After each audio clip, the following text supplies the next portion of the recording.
चलो इधर चालू करते हैं।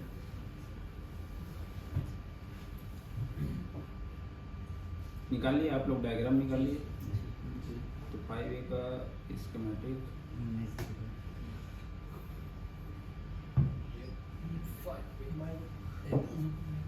इसमें हम लोग देखेंगे रिंगर, ठीक है। तो रिंगर का J1901, रिंगर की शुरुआत कहाँ से होगी? हम लोग B2B कनेक्टर से शुरू करते हैं, ठीक है। तो ये पहले अपन सर्च कर लिए J1901। अब J1901 सर्च क्यों किए? क्योंकि हमें रिंगर बनाना है और रिंगर का कनेक्शन जो है कहाँ से स्टार्ट हो रहा है अपना? जैक से। एक्चुअल में यहाँ पे एंड हो रहा है, यहाँ से एंड हो रहा है, लेकिन हम बनाने का शुरुआत जो है यहीं से करेंगे, है ना, A to Z। अभी हम Z से एक ही ओर चलेंगे वापस। तो अब यहाँ से कॉपी पेस्ट, इतना तो सभी को पता ही है, ठीक है। इसमें सिंगल क्लिक में कॉपी और पेस्ट हो जाता है।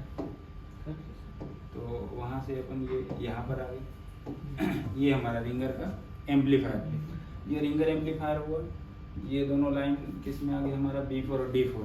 यहाँ पे क्या लिखा है? VOP, मतलब कि वोल्टेज आउट पॉजिटिव और एक वोल्टेज आउट नेगेटिव। तो आउटपुट में हम देखो तो सीरीज में कॉइल लग रहा है और पैरेलल में 2 कैपेसिटर, ठीक है। अब बजर रेंज में हम J1901, ठीक है, बजर में J1901 यहाँ से चेक करेंगे, मतलब कि हमारा ये 26 और 27 नंबर से 24 और 25 नंबर। तो बजर रेंज में चेक करेंगे तो हमें सीधा सीधा यहाँ तक बजर मिलेगा। यहाँ तक बजर मिलेगा या नहीं मिलेगा? मिलेगा, बिल्कुल मिलेगा। ये कॉइल के ऊपर अगर हम चेक करें या आईसी को उठा के इसके बॉल पे चेक करें, इस पिन में चेक करें, तो बजर मिलेगा ना, मिलेगा। और नीचे से अगर हम सब पीसीबी जहाँ पे हमारा रिंगर लगता है, रिंगर के टिप में जहाँ पे रिंगर बैठता है, वहाँ से भी अगर बजर रेंज में चेक करें तो हमें प्रॉपर इस कॉइल के ऊपर या आईसी के इस बॉल के ऊपर हमें बजर का जो है साउंड जो है मिलेगा, बजर जो है मिलेगा, कंटिन्यूटी मिलेगा। क्यों? क्योंकि सीरीज में एक कॉइल ही लगा है बस। और कॉइल की चेकिंग में हमने देखा कि कॉइल में अगर बजर रेंज में चेक करते हैं तो हमें बजर मिलता है, ठीक है। इस वजह से यहाँ तक कंटिन्यूटी मिल रहा है। अच्छा, ये अब रिंगर सीधा सीधा डायरेक्ट किससे कनेक्ट हुआ? एक आईसी से। देखो एम्पलीफायर से कनेक्ट हुआ, वो उसका आईसी है, तो डायरेक्ट एम्पलीफायर से कनेक्ट हुआ। अब B4 और D4 से रिंगर तक का कनेक्शन सही है या नहीं, उसको चेक करने के 2 तरीके होगा। एक तो बजर रेंज में वहाँ से यहाँ तक चेक कर सकते हैं, ठीक है।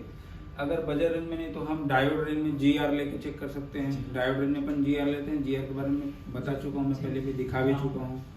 तो ये दोनों लाइन सीधा सीधा हमारे रिंगर के यहाँ या तो B2B कनेक्टर में या तो रिंगर जहाँ पे लगा होता है सब पीसीबी में, ठीक है, उतने तो देखे होगे ना।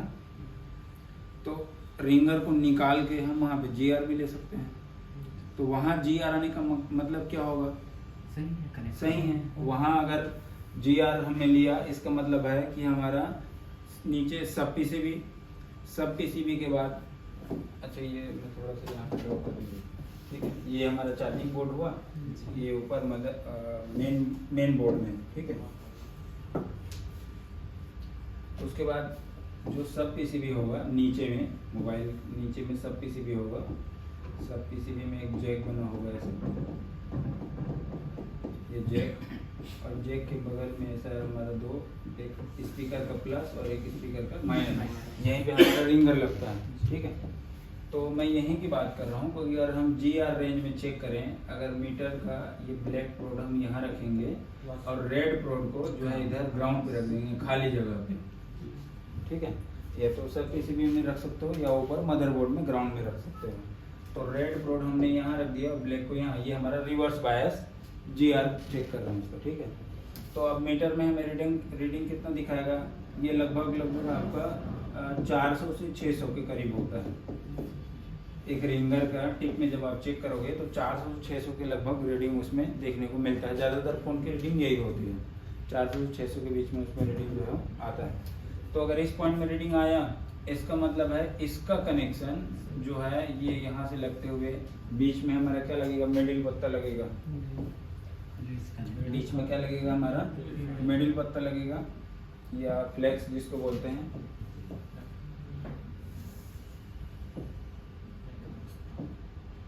ये इस प्रकार से होता है कनेक्शन, बस सीधा कनेक्शन है, ठीक है। उसके बाद यहाँ से और मदरबोर्ड के यहाँ से फिर ये गया, और बीच में हमने क्या देखा सीरीज में कॉइल, और उसके बाद क्या लगा हुआ है कैपेसिटर। सेकंड लाइन में भी हमारा वही कंडीशन है, एक कॉइल और यहाँ पे क्या लगा है कैपेसिटर। फिर ये दोनों लाइन एक आईसी में गया है, आईसी का नंबर है U2101, एक गया है हमारे B4 में और एक गया हमारे D4 में। तो यहाँ अगर मैं GR लेता हूँ, यहाँ पर GR लेता हूँ, ठीक है, और दोनों में GR आ गया, इसका सीधा मतलब है कि ये कनेक्शन प्रॉपर है, ठीक है, ये कनेक्शन हमारा प्रॉपर आईसी तक जुड़ा हुआ है, ठीक है, लाइन ओपन नहीं है। ओपन तब अगर यहाँ पे ये 400-600 के बजाय अगर यही रीडिंग हमारा 0 की हो रहा है या लगभग जैसे 100 के जैसा बनता है रीडिंग, तो आप मान सकते हो कि शायद लाइन शॉर्ट है या तो ओपन है। अगर 100 जैसे बन रहा है तो शॉर्ट हो सकता है, लाइन हमारा हाफ शॉर्ट हो सकता है, और OL आ रहा है, इसका मतलब है कि लाइन कहीं से हमारा ओपन है, ठीक है। 100 आने की कंडीशन में इसको आप शॉर्ट मान सकते हो, 0 आने की कंडीशन में आप उसको ओपन मान सकते हो। ओपन हुआ तो मिडिल पत्ता खराब हो सकता है, ओपन हुआ तो ये आपका कॉइल जो है ये खराब हो सकता है, ओपन हो सकता है। 100 आने की कंडीशन में डायरेक्ट आपको क्या चीज़ को फोकस करना है, पैरेलल कंपोनेंट को, या तो यहाँ पे कैप लगे होंगे या तो आपके डायोड लगे होंगे, उनको फोकस करना पड़ेगा। लेकिन अगर GR सही आया इसका मतलब है ये कनेक्शन आपकी ऐसी तक सही है, ठीक है। अब रिंगर का चेकिंग, रिंगर की चेकिंग पहले बता चुका हूँ मैं। बजर रेंज में आप चेक करोगे, बजर आना चाहिए, और ये रीडिंग कितना आता है 7 से 10 ओम। बजर के साथ ही साथ कितना आएगा 7 से 10। रिंगर को वहाँ से बाहर करेंगे, छोटा सा रिंगर स्पीकर जो है उसको।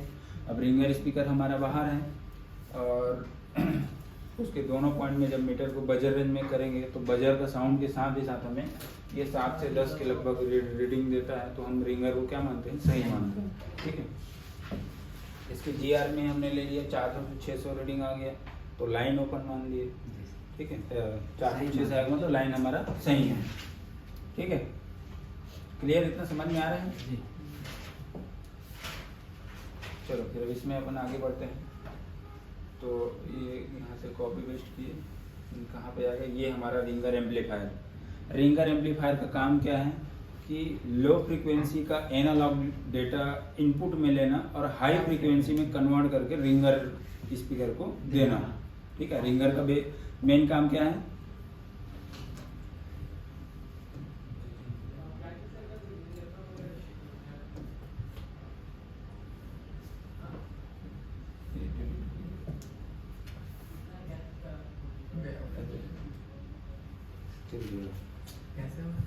पता नहीं, देखो ये रिंगर एम्पलीफायर, इसके बारे में हम लोग पढ़ रहे हैं, ठीक है। तो इस एम्पलीफायर का काम क्या है, देखो ये इसमें जो इनपुट हो रहा है, यहाँ पे इनपुट हो रहा है, ये हमारा कोडेक है। कोडेक से हमारा साउंड जो है वो निकल के किस में आ रहा है, रिंगर एम्पलीफायर में। कौन सा सिग्नल है, ये हमारा एनालॉग सिग्नल है। तो एनालॉग सिग्नल इसमें इनपुट हो रहा है, लेकिन कौन सा फ्रीक्वेंसी, लो फ्रीक्वेंसी, मतलब आवाज़ एकदम धीरे धीरे, है ना। लो फ्रीक्वेंसी बोलने को आवाज़ एकदम बहुत कम, तो इसमें इनपुट हो रहा है। और ये क्या करता है, उसको हाई फ्रीक्वेंसी में जस्ट कन्वर्ट करता है, लो फ्रीक्वेंसी को हाई फ्रीक्वेंसी में यहाँ पे कन्वर्ट कर रहा है। लेकिन सिग्नल का टाइप वही है, अभी भी एनालॉग सिग्नल है। अब बार बार एनालॉग सुन रहे होगे, एनालॉग क्यों बता रहे हैं, तो एनालॉग बोलने का यही वजह है कि आपका माइक हो या आपका रिंगर स्पीकर हो या कोई भी स्पीकर हो, वो हमेशा एनालॉग सिग्नल में ही काम करते हैं। अगर एक स्पीकर से आपको साउंड चाहिए, ठीक है, एक जैसे हमारा ये रिंगर स्पीकर है, तो इससे आपको साउंड अगर निकालना है तो इसमें इनपुट में आपको एनालॉग सिग्नल देना पड़ेगा, ठीक है।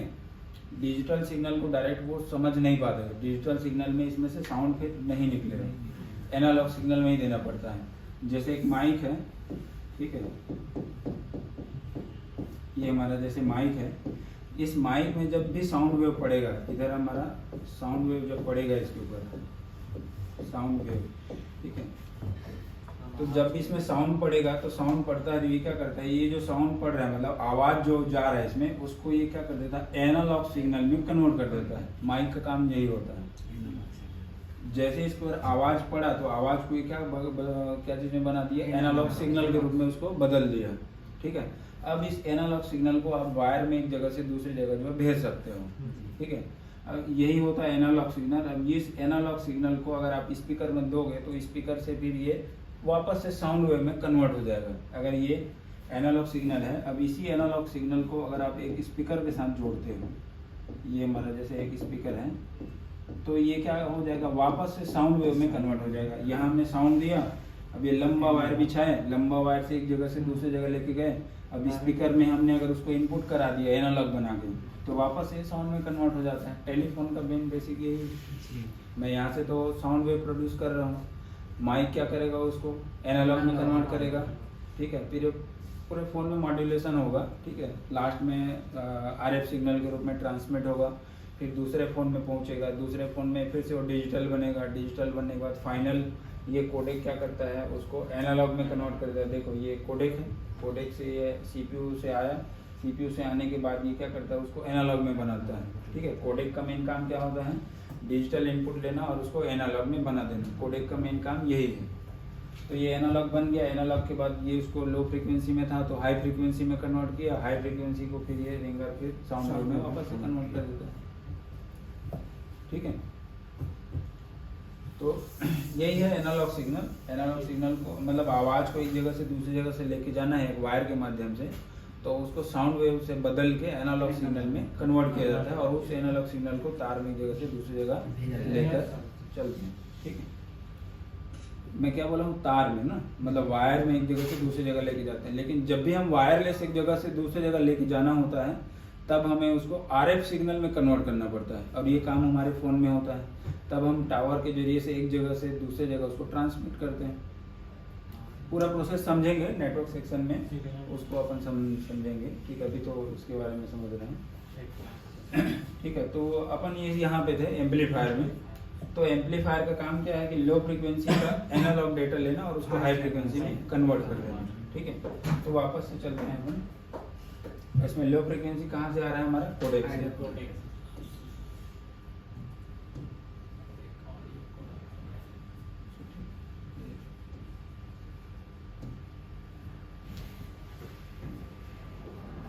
ये दोनों हमारा आउटपुट है, ठीक है। ये B4 और D4 हमारा क्या है, आउटपुट की लाइन है।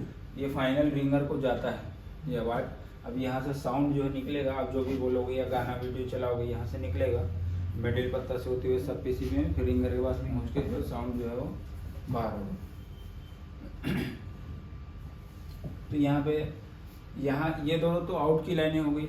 अब इसमें इनपुट है हमारा A1 और A2। अब यहाँ पे ध्यान से देखो, इन लिखा हुआ है, इन, ठीक है। 2 में भी इन लिखा हुआ है, लास्ट में P लिखा है, लास्ट में N लिखा है, मतलब कि पॉजिटिव और नेगेटिव, ठीक है। जैसे कि यहाँ पर भी लिखा हुआ है पॉजिटिव और हमारा एक नेगेटिव। ये वही बन गया ना हमारा आटा चक्की की तरह। भाई यहाँ से हम क्या दे रहे हैं, इनपुट दे रहे हैं। अब ये जब काम स्टार्ट करेगा तब जाके फाइनली यहाँ से क्या मिलेगा, आउटपुट जो है वो मिलेगा, ठीक है।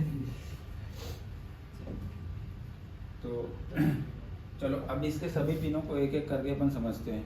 ये 2 लाइन तो समझ गए कि फाइनल ये लाइन किसको जा रहा है, रिंगर को जा रहा है, और यहीं से हमारा जो है आउटपुट होना है। ये दोनों लाइन इनपुट की लाइन है। ये लाइन अपन डायग्राम में बना चुके नहीं बना चुके, कहाँ से आता है पता ही है, ठीक है। फिर भी मैं भी एक्सप्लेन करूँगा उसको। तो अभी इनपुट में जाने से पहले हम लोग इसके बाकी के पिनों को थोड़ा समझ लेते हैं। तो बाकी पिन जैसे हमारा C2, C3, C4 ये तो ग्राउंड है, ठीक है। इसके अलावा एक D3 को आप देख सकते हो, इतने ही लिमिटेड है वो लाइन, कहीं गया नहीं है, कहीं से आ भी नहीं रहा है। ये D3 की लाइन है PVDD, ठीक है। यहाँ पर वोल्टेज जब भी हम गाना चलाएंगे, गाना प्ले करेंगे, ठीक है, गाना फोटो मतलब वीडियो वगैरह जब भी प्ले करेंगे, साउंड जब भी हमारा रिंगर का काम होगा, तो ये फिल्टर का काम करता है। यहाँ पे जो आईसी के अंदर जो प्रोसेस चल रहा होता है, ठीक है, उसी प्रोसेस को क्या करता है, ये फिल्टर करता है। जैसे आप मान सकते हो कि भाई एक रूम है, अब यहाँ पे अगर हैवी मशीन लगा हुआ है तो एक एग्जॉस्ट लगाएंगे नहीं लगाएंगे, वो क्या करेगा कि यहाँ पे जो गर्मी वगैरह पैदा हो रहा है, स्मेल वगैरह, हीटिंग, वो सबको क्या करेगा, वो बाहर करेगा। तो उसी प्रकार से हमारा ये भी है D3। तो जब भी हम गाना चलाएंगे तो D3 के पिन में हमें 7 से 8 वोल्टेज देखने को मिलेगा। कुछ फोन में ये 5, 5.5 भी वोल्टेज हो सकता है।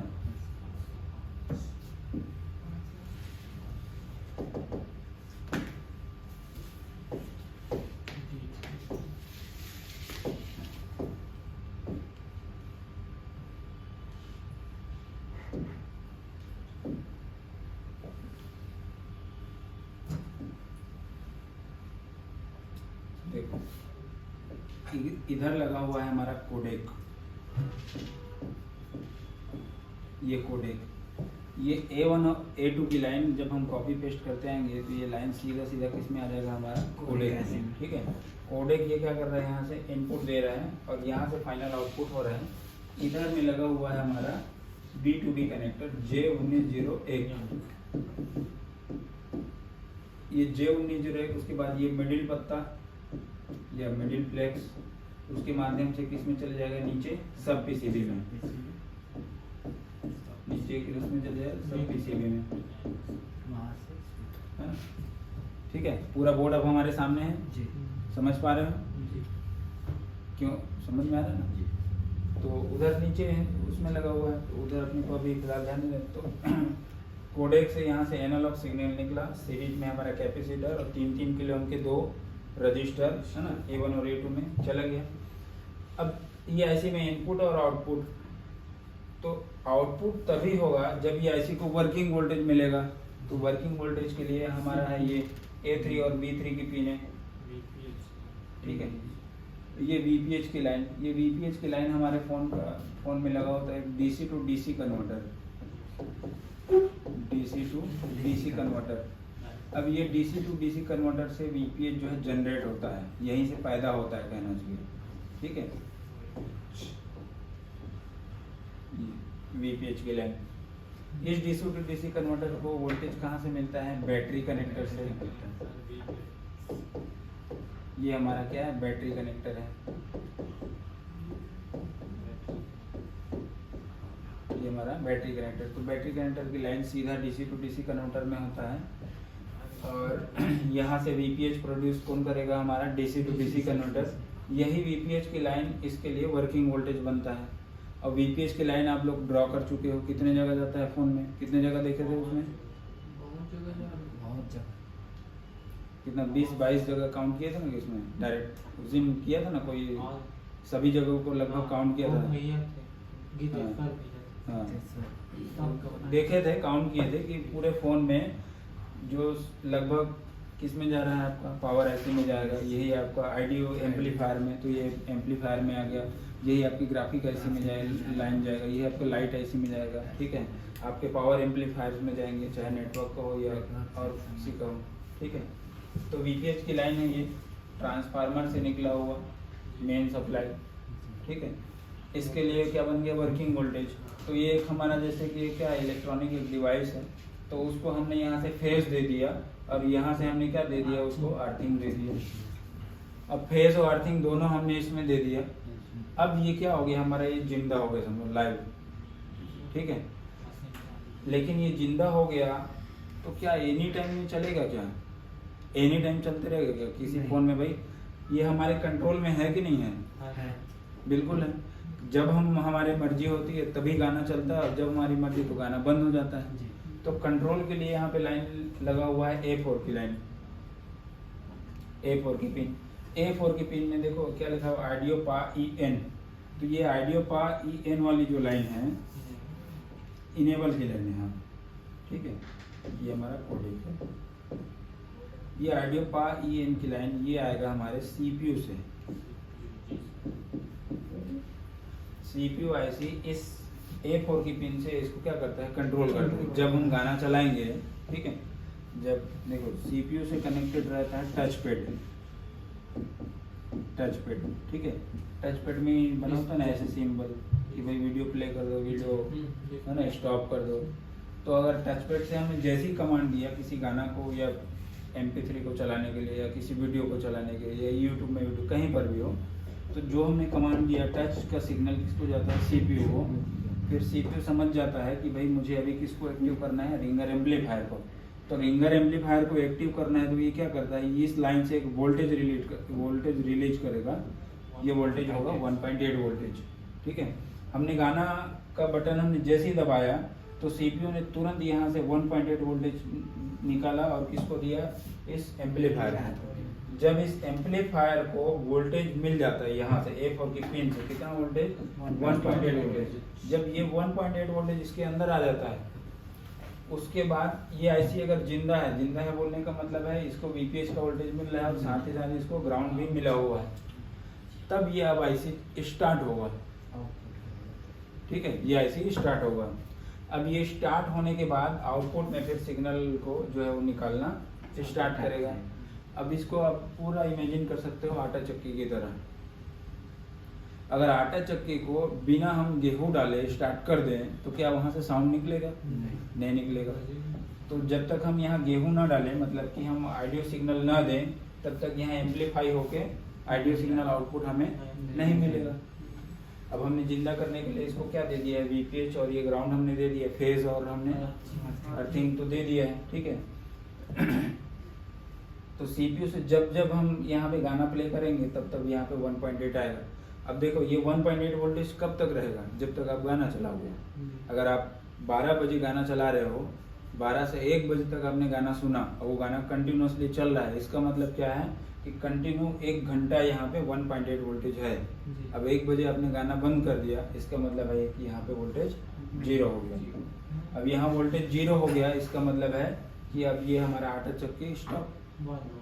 अब यहाँ पे अगर आप साउंड अगर कहीं से लाके दे भी रहे हो, A1 और A2 में कहीं बाहर से साउंड वेव एनालॉग सिग्नल अगर आप इनपुट करा भी रहे हो, तो ये आउटपुट नहीं करेगा ये। ठीक है, ये आउटपुट नहीं करेगा ये, क्योंकि इसको इस आईसी का डिमांड है कि सब चीज़ ओके रहेगा, लेकिन A4 किसी लाइन में अगर 1.8 नहीं मिलेगा तो ये चालू नहीं होगा। ठीक है। अगर किसी प्रकार से इसमें A4 की सिग्नल A4 की पिन में अगर आप 1.8 वोल्टेज दे रहे हो, ठीक है, कहीं से भी, लेकिन अगर इनपुट ना करो, इनपुट ऑडियो सिग्नल इनपुट ना करो, ये लाइन अगर टोटली ओपन हो, तब भी ये आईसी स्टार्ट हो जाता है। मतलब आटा चक्की को अब बिना गेहूं डाले भी चला सकते हो। गेहूं नहीं डाले हो फिर भी बटन दबाओ तो चालू होगा नहीं होगा? ये वही चीज है पूरा। ठीक है, समझ में आ रहा है? अब बाकी के पिने क्या है? बाकी की ये जो 2 पिने हैं, 2 कैपेसिटर जो यहाँ पे लगे हुए हैं, जैसा कि आप लोग देख पा रहे हो सीरीज में लगे हुए हैं, ये इस आईसी के अंदर एक डिपार्टमेंट होता है एनसीपी डिपार्टमेंट। उसी डिपार्टमेंट में ये लगे हुए कैपेसिटर हैं। अगर ये दोनों कैपेसिटर ना लगा हुआ हो तो ये एम्पलीफाई नहीं कर पाता है। कौन? हमारा आईसी। यहाँ से हम लो फ्रिक्वेंसी का डेटा देते हैं, उसको ये आईसी क्या करता है? हाई फ्रिक्वेंसी में कन्वर्ट करता है ना? हाई फ्रिक्वेंसी में क्या करता है? उसको कन्वर्ट करता है। तो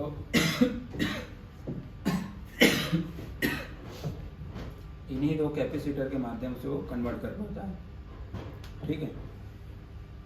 अगर ये दोनों कैपेसिटर ना हो तो ये क्या करेगा? प्रॉपर यहाँ पे साउंड वेव को प्रोड्यूस नहीं कर पाएगा। मैं पर्सनली देखा हूँ कि अगर ये आईसी ना हो, ये कैपेसिटर ना हो, या फिर इवन आपका ये फिल्टर करने वाला कैपेसिटर भी ना हो, ठीक है, तब भी ये आईसी हीट होने लगता है। प्रैक्टिकली जो मैं देखा हूँ, जब काम किया उसमें, तो मैं देखा हूँ कि जब इसको बाहर कर देते हैं या इसको बाहर कर देते हैं तो ये आईसी बहुत ज़्यादा हीट होने लगता है। उस समय साउंड आएगा, थोड़ी देर चलेगा, लेकिन आवाज़ धीरे धीरे धीरे धीरे कम होने लगता है। एक टाइम आएगा कि आवाज़ आना बंद हो जाता है। एकाएक तो बंद नहीं होता है, लेकिन धीरे धीरे वो आवाज़ जो है वो बंद हो जाता है। और ये ऐसे बहुत ज़्यादा हीट होने लगता है, बहुत गर्म होने लगता है। ठीक है।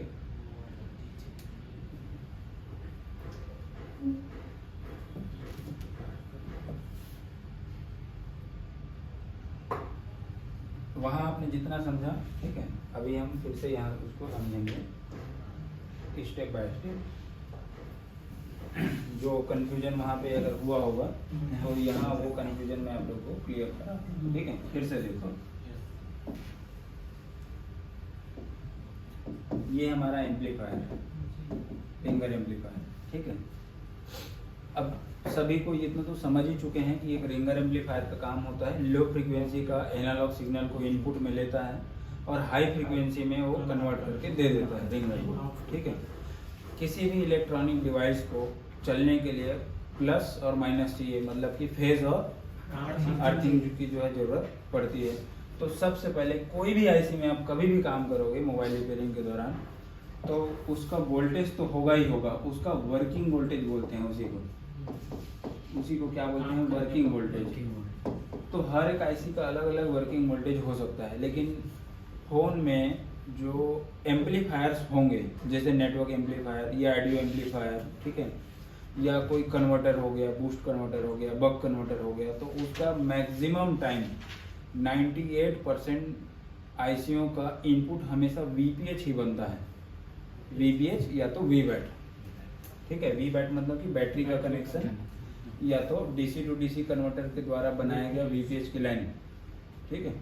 तो वैसे ही ये हमारा क्या है, ये भी एक एम्पलीफायर है, ये ऑडियो एम्पलीफायर है, ये आवाज़ को एम्पलीफाई करता है।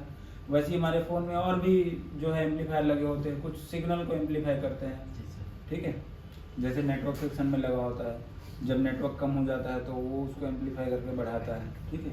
तो वैसे ये एम्पलीफायर है, तो इसको भी हम क्या देंगे, वीपीएच का वोल्टेज देंगे फ़ोन में, डीसी टू डीसी कन्वर्टर के द्वारा बनाया गया वीपीएच का वोल्टेज इसमें इनपुट कराएंगे, इसका वर्किंग वोल्टेज बनेगा। अब किसी भी चीज़ को हम सिर्फ फेज दे दें तब तो वो स्टार्ट नहीं होगा, उसको अर्थिंग भी देना ज़रूरी है। तो अर्थिंग के लिए यहाँ C2 C3 और C4 ये ग्राउंड से डायरेक्ट कनेक्टेड है, ठीक है, GND ग्राउंड, ठीक है। अब ये ऐसी जिंदा हो गया, लेकिन इसके ऊपर कंट्रोल CPU बनाता है, उसको ध्यान में रखना, ठीक है। ये ऐसी जिंदा है, इसका मतलब ये नहीं कि जैसे आप ऑडियो सिग्नल दो और ये आउटपुट करना बंद करेगा, ऐसा नहीं होगा, ठीक है। तो इसको इनपुट अगर एक रिंगर एम्पलीफायर है तो इसको इनपुट किससे मिलता है, कोडेक से, कोडेक आईसी या जिसको अपन बोलते हैं ऑडियो आईसी, ठीक है। तो ऑडियो कोडेक से ये हम यहाँ पे लगाएंगे कैप, उसके बाद रजिस्टर, कैप, ये रजिस्टर लगभग 3 किलो ओम के आसपास का होगा और ये कैपेसिटर लगभग 33 पर PF का फायदा है, ठीक है, उसी के आसपास होता है। ये दोनों इनपुट की लाइनें हैं, ये इनपुट है,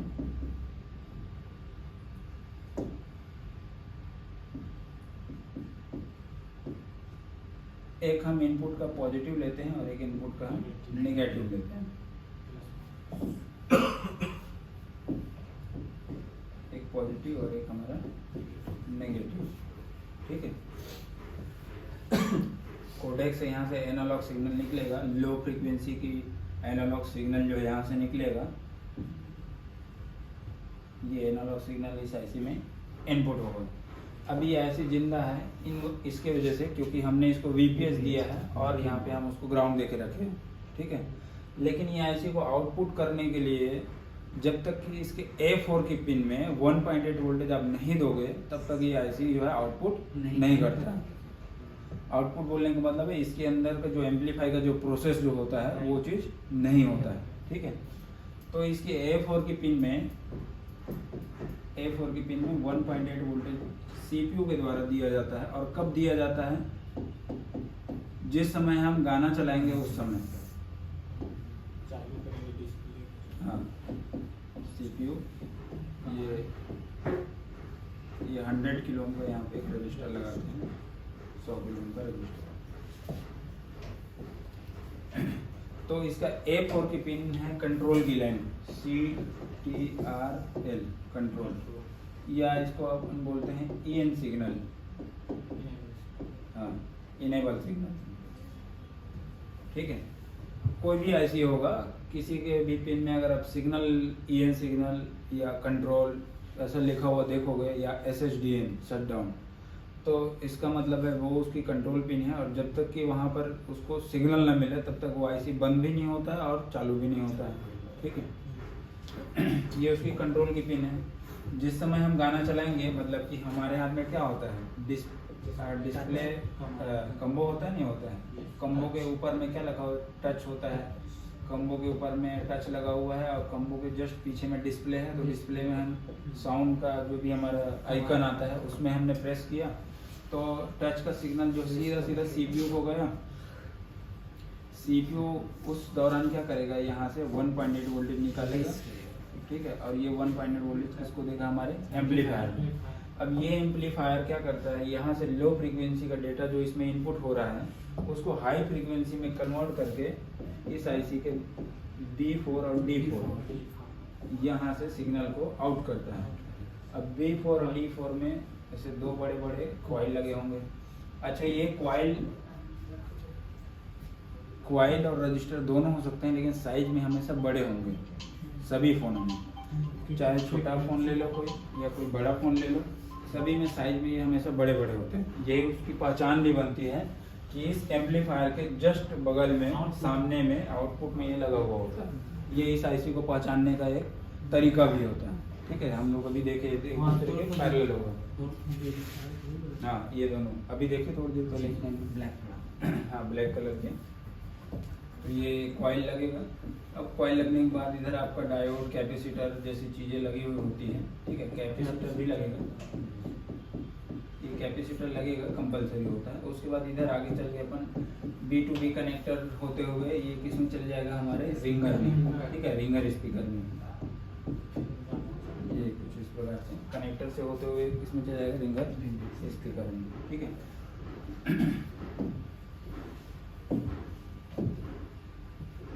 ठीक है। तो हमने जैसे ही यहाँ पे टच, देखो फिर से प्रोसेस देखो, जैसे ही हमने टच पैड में टच किया कि गाना हमें चलाना है, तो CPU क्या करता है, यहाँ से 1.8 का वोल्टेज निकालेगा और इस रिंगर एम्पलीफायर को देगा। तो ये ऐसे तभी स्टार्ट होगा जब इसको वर्किंग वोल्टेज मिल रहा होगा, VPH का वोल्टेज मिल रहा होगा, तभी ये ऐसे चालू होगा। ठीक है, और ये चालू होगा तभी तो गाना चलेगा। ठीक है, तो A4 के पिन में हमने 1.8 दिया, इधर हमने VPH दिया। ठीक है, तो इधर हमने ग्राउंड दिया। उसके बाद ये ऐसे स्टार्ट हो जाएगा। अब ये ऐसे स्टार्ट होगा तो यहाँ पे अगर इनपुट आया है, सिग्नल एनालॉग सिग्नल आया हुआ है, तो वही सिग्नल हाई फ्रीक्वेंसी में कन्वर्ट होके B4 और D4 से क्या होगा, आउट होगा। ये इसकी फ्रीक्वेंसी काफ़ी हाई हो जाती है और ये हाई होके आउटपुट जो है वो देगा। ठीक है, अब ये आउटपुट करता है तो उसको फिल्टर करने की जरूरत भी पड़ती है। हेलो, कौन है भाई?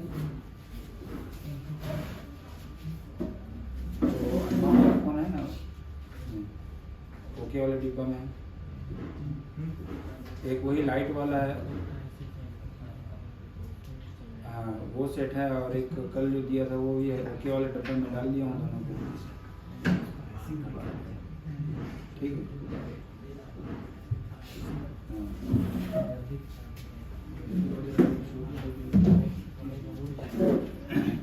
ठीक है, आ रहा समझ में आया प्रोसेस।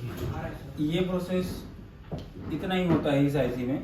अब इस प्रोसेस में मदद के लिए देखो, एम्पलीफाई करने के लिए दो हमें सीरीज में यहाँ इस आईसी के अंदर एनसीपी सेक्शन होता है। एनसीपी सेक्शन में दो कैपेसिटर लगेंगे सीरीज में। ठीक है, दो कैपेसिटर लगेंगे। ये दोनों कैपेसिटर की मदद से ये क्या करता है, उसको एम्पलीफाई कर पाता है। अगर एक भी कैपेसिटर ना हो तो साउंड आपको प्रॉपर जो है वो नहीं मिलेगा। ठीक है, अब ये पूरा प्रोसेस जो हो रहा होता है उसको फिल्टर करने के लिए इसके D3 के पिन में, जिसका नाम है PVDD, यहाँ पे हमेशा एक पैरेलल कैपेसिटर लगेगा। ये कैपेसिटर का वैल्यू वोल्टेज ये 16 वोल्ट तक का यहाँ पे कैपेसिटर लगाते हैं, 16 वोल्ट तक का। ठीक है, यहाँ पर आपको 5 से 10 वोल्टेज मिल सकता है। देखो कुछ फोन ऐसे होते हैं जिसमें 5 साढ़े 5 वोल्टेज बनते हैं, किसी में 7-8 वोल्टेज बनते हैं। ठीक है, तो इन फ्यूचर कभी ऐसा ना हो कि भाई किसी में आपको 10 वोल्टेज मिल जाए और आपको ऐसा लगे कि भाई सर ने तो 5 वोल्टेज बताया तो इसमें ज़्यादा बन रही है, ये कोई खराबी है कि ऐसा सवाल ना है। इसलिए 1-2 वोल्टेज बढ़ा के वहाँ पे लिख रहा हूँ। थोड़ी थोड़ी अंडरस्टैंडिंग करनी पड़ती है हर चीज़ में, क्योंकि परफेक्ट इलेक्ट्रॉनिक में आप चीज़ों को नहीं समझ सकते, थोड़ा आगे पीछे होता है। ठीक है, तो ये 5 से 10 वोल्टेज यहाँ पे जो है वो देखने को मिलता है। ये वोल्टेज कब बनता है, जिस समय गाना चलाएंगे तब, जिस समय गाना चलाएंगे तब। उसके साथ ही साथ यहाँ पर भी वोल्टेज देखने को मिलेगा।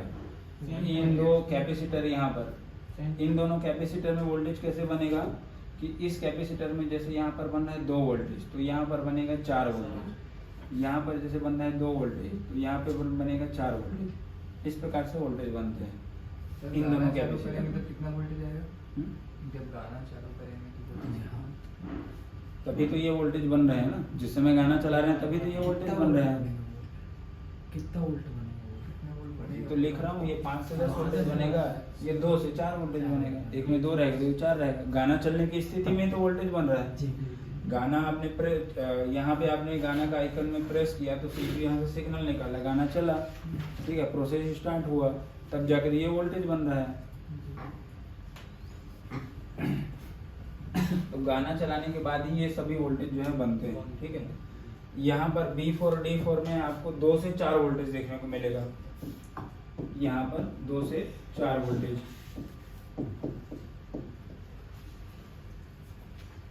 VPH का वोल्टेज होता है बैटरी जितना वोल्टेज, जितना आपके बैटरी में होगा, बैटरी में अगर 3.6 है तो यहाँ पर भी आपका 3.6 वोल्टेज होगा। A4 के पिन में हमने पहले ही देख रखा है 1.8 वोल्टेज, ठीक है। ये सब एक हेल्दी जो रिंगर एम्पलीफायर है उसका वैल्यू है, उसका वोल्टेज है, ठीक है।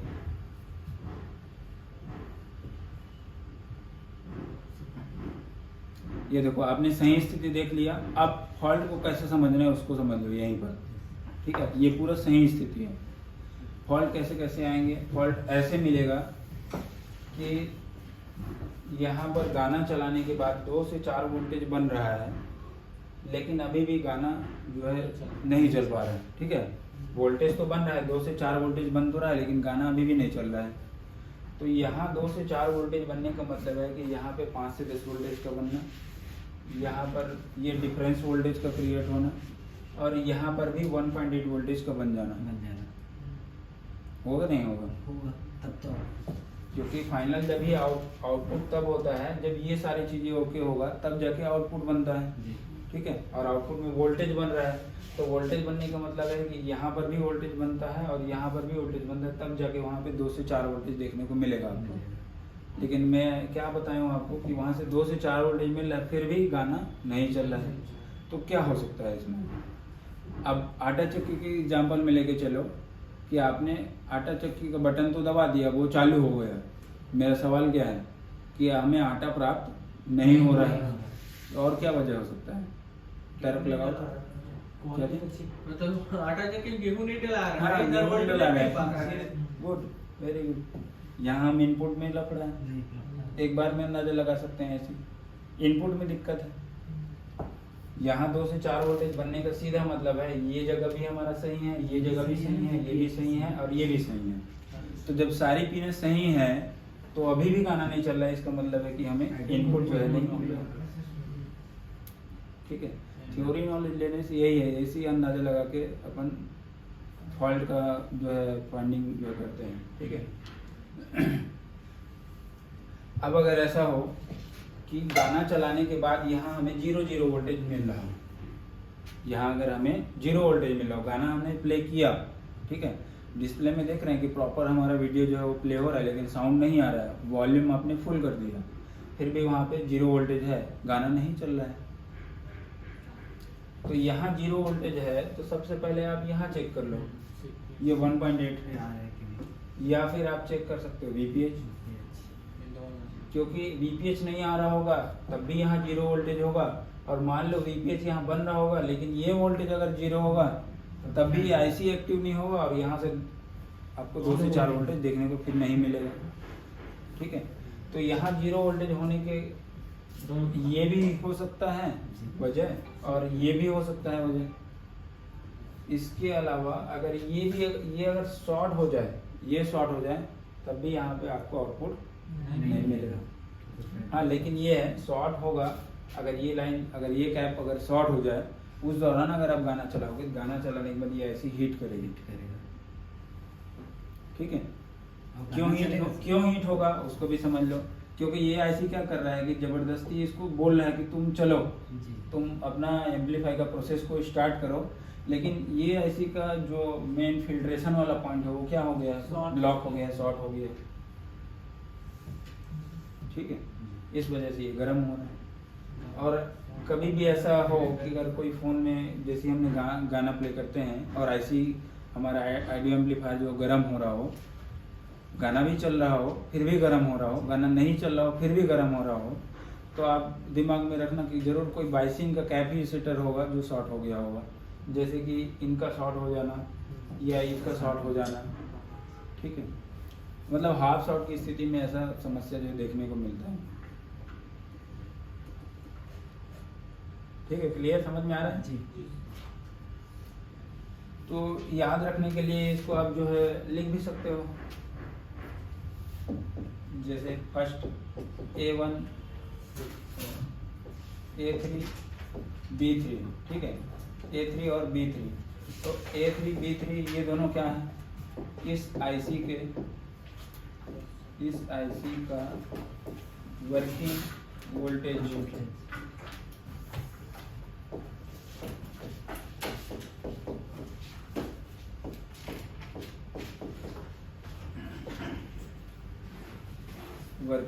है।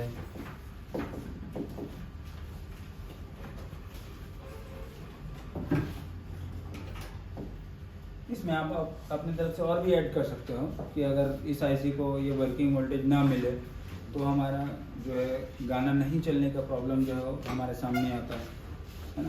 क्योंकि इस आईसी का A3 और B3 है ना, A3 और B3 के पिन है ना, जो इस आईसी का वर्किंग वोल्टेज है, अगर A3 B3 में ही वोल्टेज ना आए, मतलब कि कहाँ पे बोल रहा हूँ मैं, ये यहाँ पर ये A3 और B3 उसी में VPH है ना। चलो यहाँ पे देखो, बिल्कुल भी बिना देरी किए देखो ये A3 B3 में क्या जुड़ा है, VPH है ना।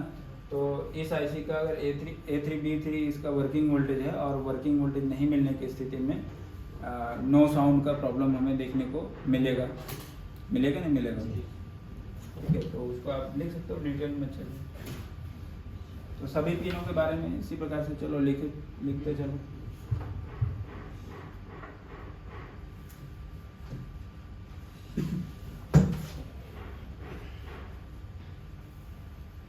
आप लोग डायग्राम ओपन करके रखे हो, मतलब ये इसी को ओपन करके रखे हो 5A का जी। तो मैं फिर आप लोग को वहाँ पे थोड़ा थोड़ा लिख देता हूँ, फिर आप लोग डिटेल में लिखते हैं।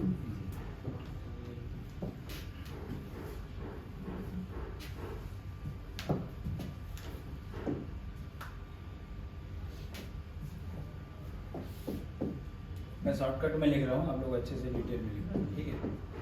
A3 और B3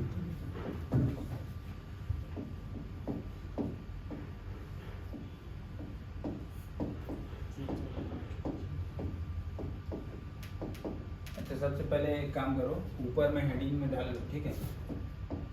K318 K317 AW8736 ये तीन आईसी, ये तीनों आईसी सेम है, K317 K318 और AW8736, ठीक है। ये तीनों आईसी सेम है, ये तीनों आईसी का जो डेटा शीट है सब कुछ सेम है। इस तीनों को आपस में एक दूसरे के जगह पे आप रिप्लेस कर सकते हो।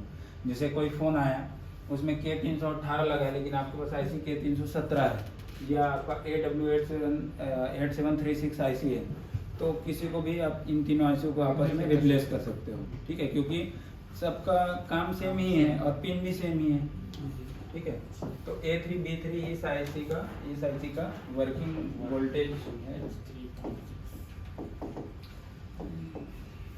वोल्टेज है। यहाँ पर कितना बनता है, मिनिमम कितना होना चाहिए, 3.6 वोल्टेज या VPH का वोल्टेज जो होता है।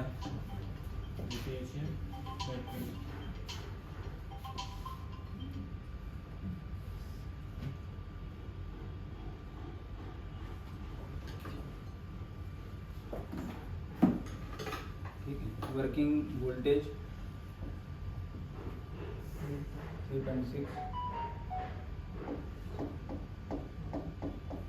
होता है। और बाकी लिख लो, अगर ये इसमें वोल्टेज ना आए, VPH का वोल्टेज ना आए, तो नो साउंड का प्रॉब्लम हमें देखने को मिलता है।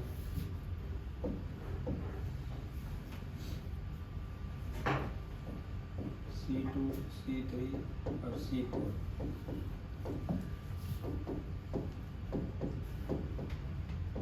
आईसी की ग्राउंड की पिनें हैं, ये तीनों लाइन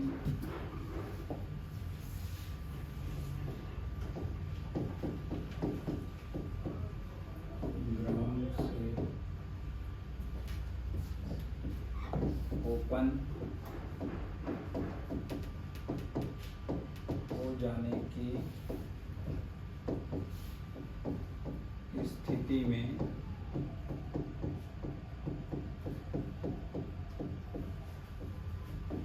नो साउंड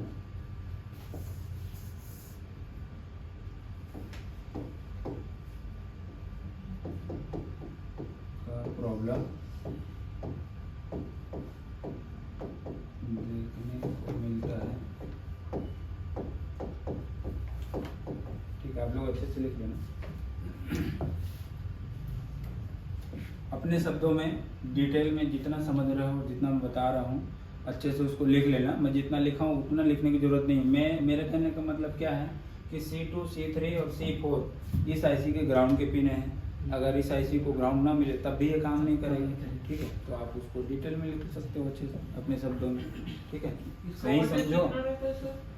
इसका वोल्टेज कितना रहता है? C2, C3, C4? ये ग्राउंड है। ग्राउंड की पिन है ये, इसमें वोल्टेज नहीं होता है। अपने तरफ से डाल दें।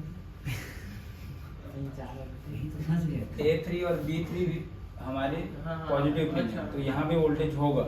ये ग्राउंड की पिन है C2, C3, तो यहाँ पे कोई वोल्टेज नहीं होगा। ठीक है, D3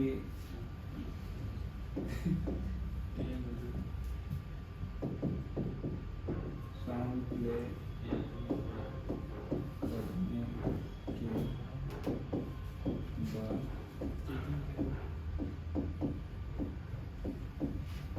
फिल्टर का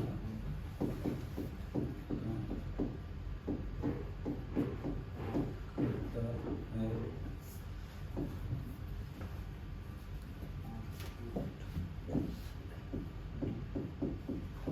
यहाँ पर 5 से 10 वोल्ट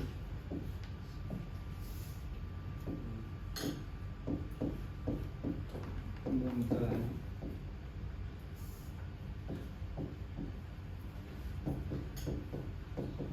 प्ले करने के बाद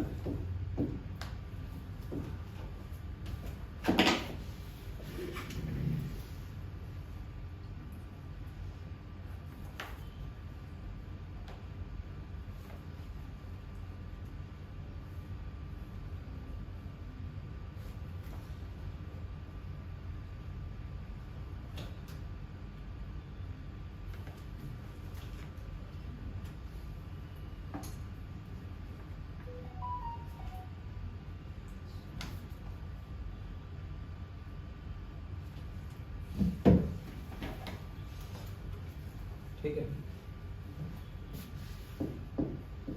वोल्ट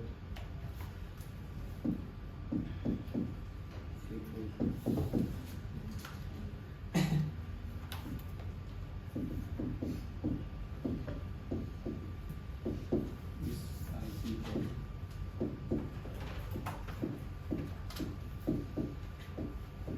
कंट्रोल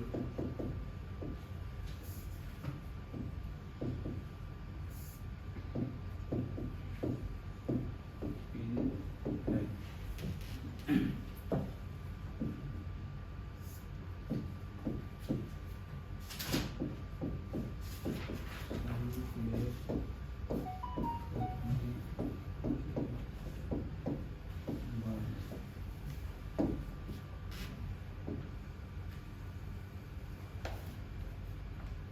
दिख रहा है इसमें सभी का?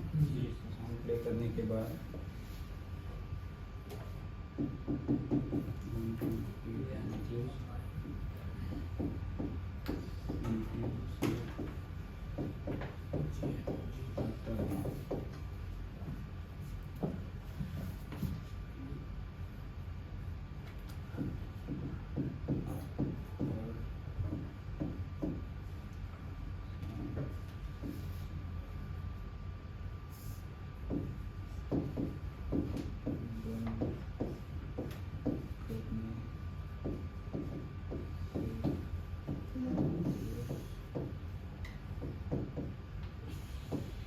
वोल्टेज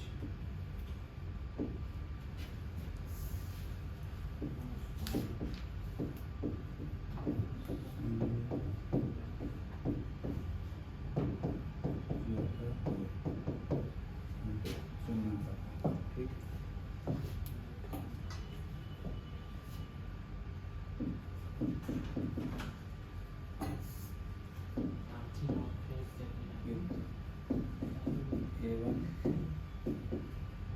A1 और A2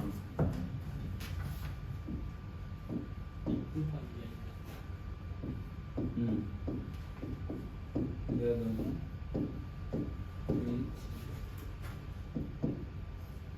इस आईसी का इनपुट का पिन है, इस आईसी का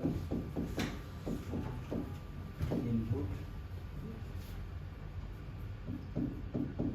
पिन है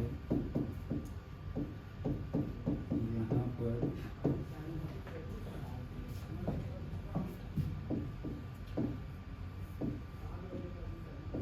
कोडेक से सॉन्ग प्ले करने के बाद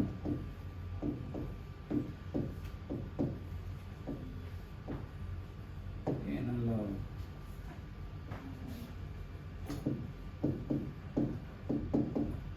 ऑडियो डाटा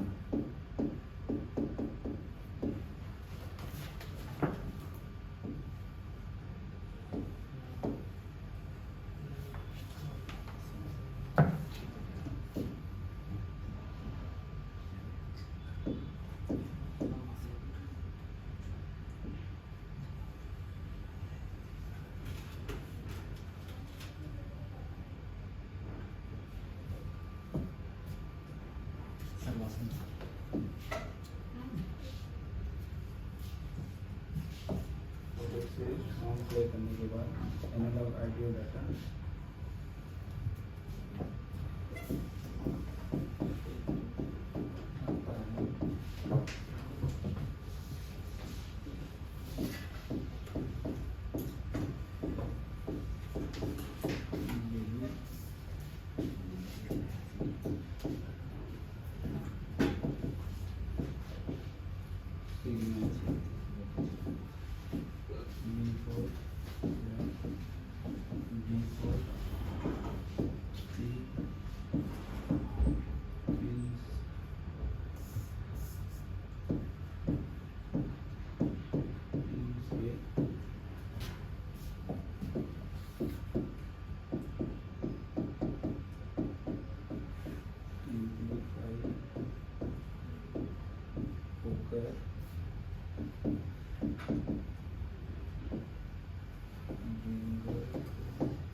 लिखते रहना, मैं ठीक है। उसके बाद फिर आप लोग आराम से देख देख के लिखते रहना।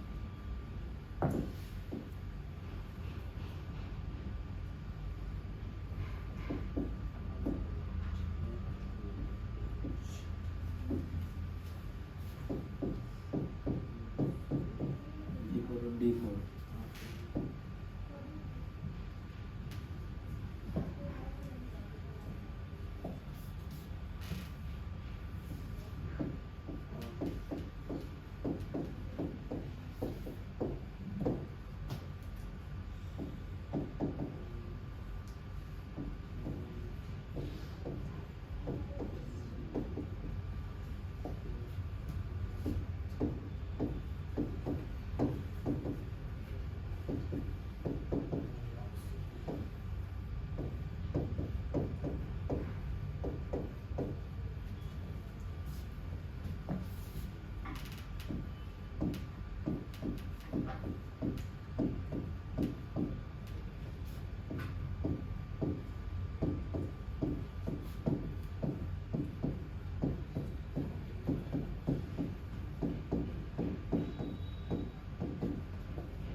अप्लाई करने के बाद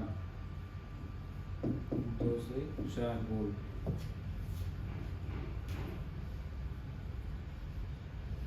छोटा हुआ इन दोनों के शुरू जाते हैं जैसे 2 से 4 वोल्ट दूसरी जगह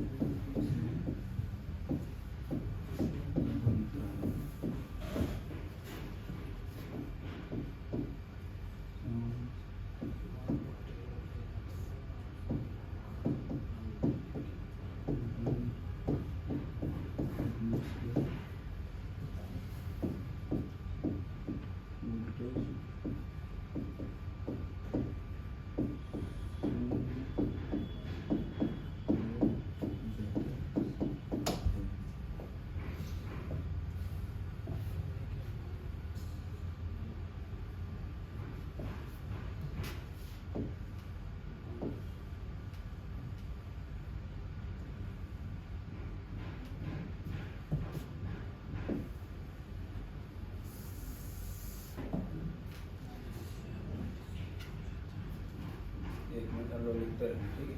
जी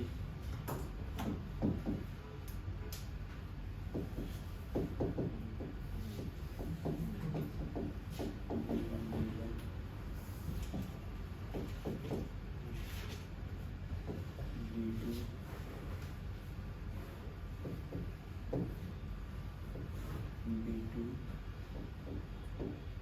D3 है ना?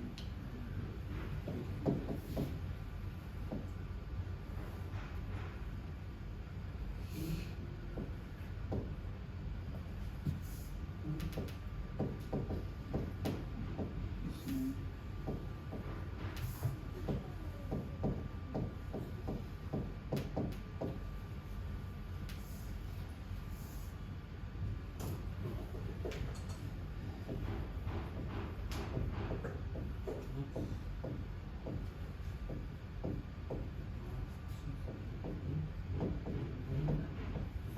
इलेक्ट्रोलाइटिक, ये इलेक्ट्रोलाइटिक है ना। हाँ, कैपेसिटर लगा होता है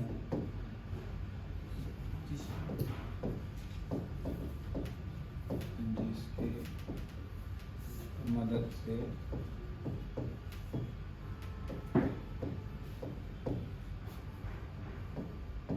एम्पली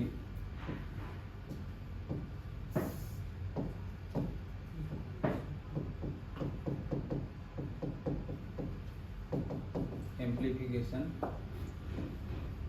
का प्रोसेस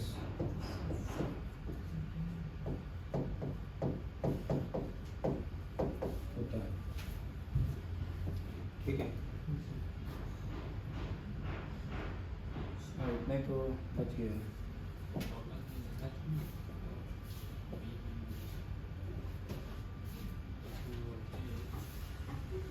दिख रहा है वहाँ?